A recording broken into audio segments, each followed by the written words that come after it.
Psychology of Crowds, the book that explains how you're manipulated. The book that changed everything.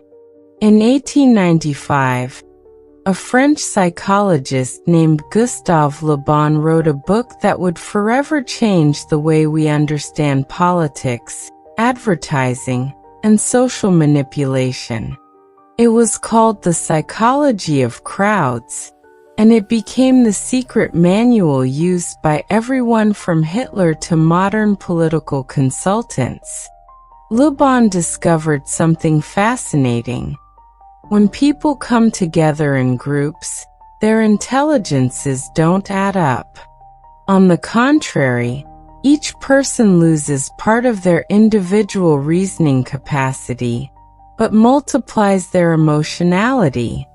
It's as if the group had its own mind, more primitive and easier to manipulate than the individual mind. What Le Bon wrote over a century ago is exactly what we see every day on social media, political campaigns, and mass movements. It's as if he had discovered the source code of collective human behavior, the magical transformation. Le Bon noticed that when a person joins a crowd, they undergo an almost magical transformation. The most rational accountant in the world, placed in a political demonstration, can end up shouting slogans they don't even fully understand. The most sensible housewife at a rock concert can behave in ways she would never do when alone. This transformation has three main characteristics. First, anonymity. When you're part of a mass, you feel you can do things you normally wouldn't do because no one is really watching you. It's responsibility diluted in the group. Second, contagion. Emotions spread like a virus throughout the crowd. One person who starts shouting indignantly can infect hundreds in seconds. It's as if emotions were radioactive and transmitted through the air. Third, suggestibility. In groups, people become incredibly influenceable. Ideas they would immediately reject when alone, they accept without question when they come from the mass leader or group consensus. The power of images and emotions. Le Bon discovered that masses don't think with logic, they think with images. They don't process complex arguments, they process simple and powerful symbols. A flag, a slogan, a dramatic image have more power to move a crowd than the best economic analysis in the world. That's why modern political campaigns are full of emotional photos, patriotic symbols, catchy slogans, and practically empty of detailed proposals. Because Le Bon showed that masses don't want complexity, they want emotional simplicity. Masses also don't distinguish between true and false the way a person thinking individually does. For a mass, what feels true is true. If a story generates the right emotion, it becomes reality for the group, regardless of the facts. The need for leaders.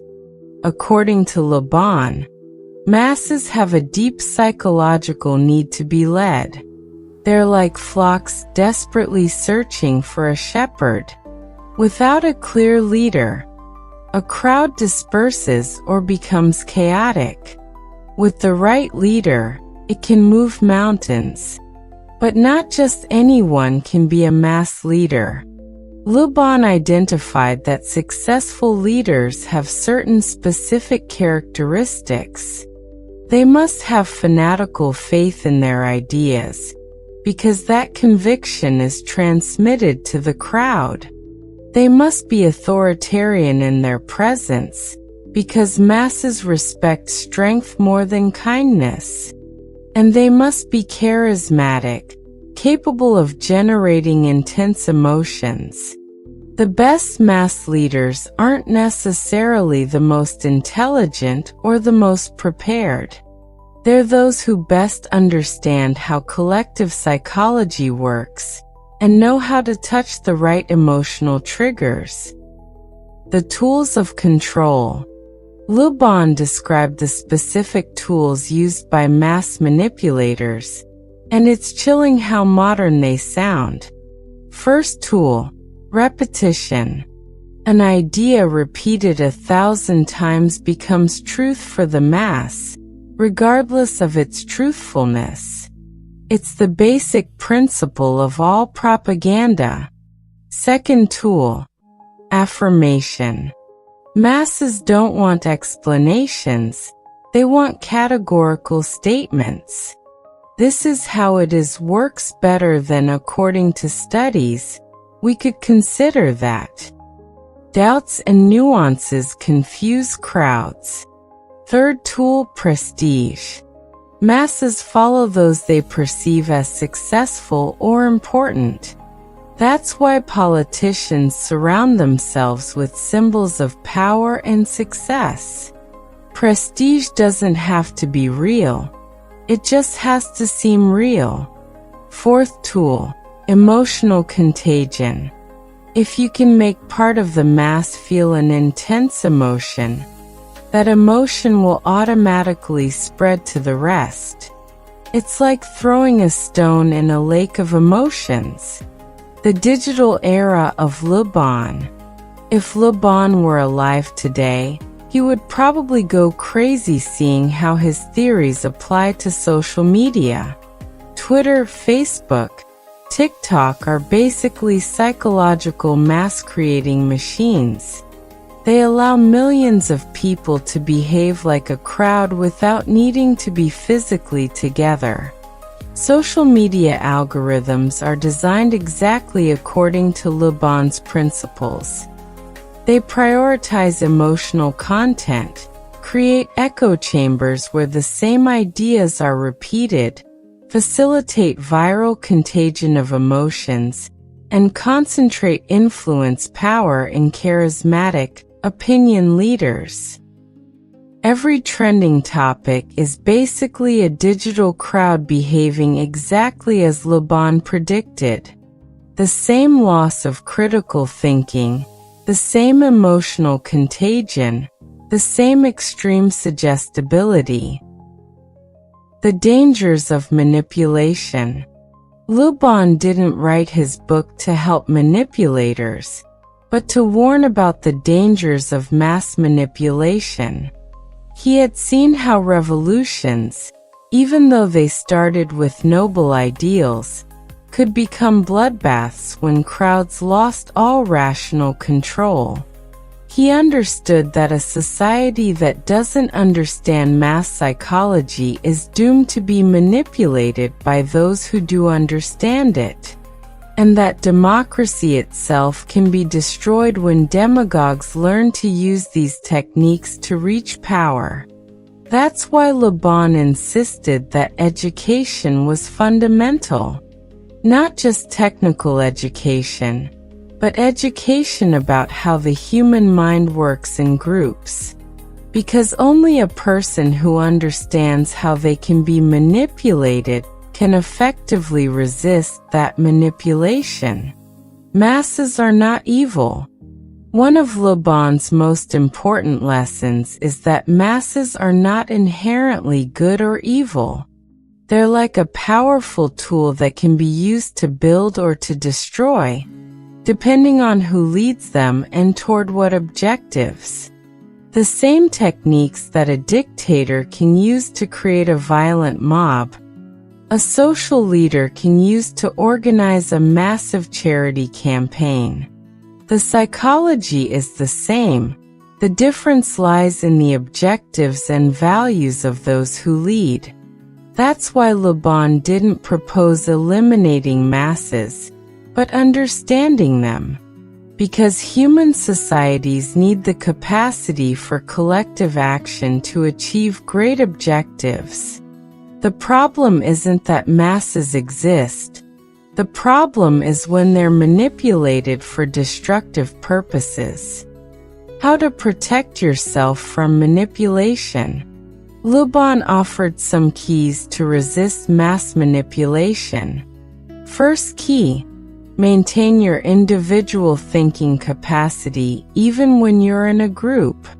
Constantly ask yourself, is what I'm feeling mine, or is it emotional contagion?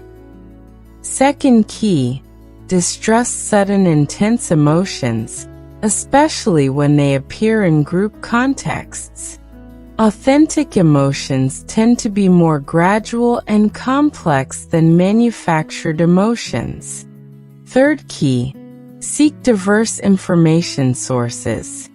Masses feed on echo chambers where everyone says the same thing. If you only hear voices that confirm what you already believe, you're probably in a manipulative bubble.